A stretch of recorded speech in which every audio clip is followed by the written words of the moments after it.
of the Independent Commission on Banking. In her speech this week, between talking about freedom of speech and the Eurozone, the Queen made some startling revelations. My government intends to bring forward measures to maintain the ability of the law enforcement and intelligence agencies to access vital communications data under strict safeguards to protect the public, subject to scrutiny of draft clauses.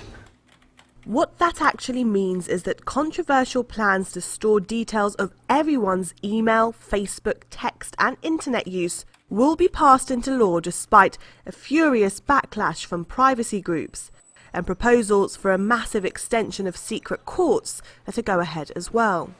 At the moment, basic information like phone numbers and email addresses can be accessed by the police and intelligence services. This draft bill extends that to include your social network sites like Facebook and Twitter, in fact, any method of communication. They'll also be able to track what websites you visit, all without the need for external authorization. Ministers insist that a warrant will still be needed to look at the content of emails and calls.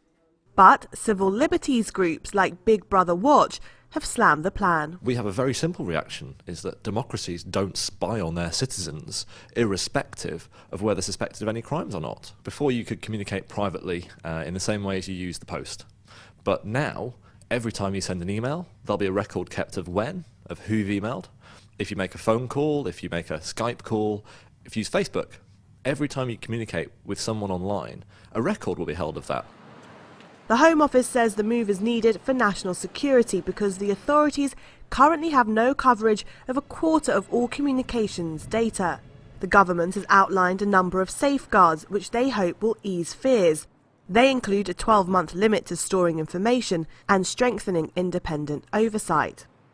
But campaigners are not convinced. Britain is already a place with a lot of exceptional laws and repressive laws.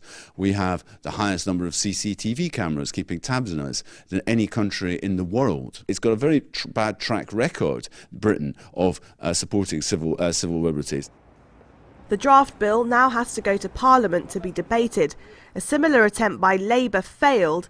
Civil liberty groups will be hoping this one doesn't get through either. Nagus Mobile, Press TV, London.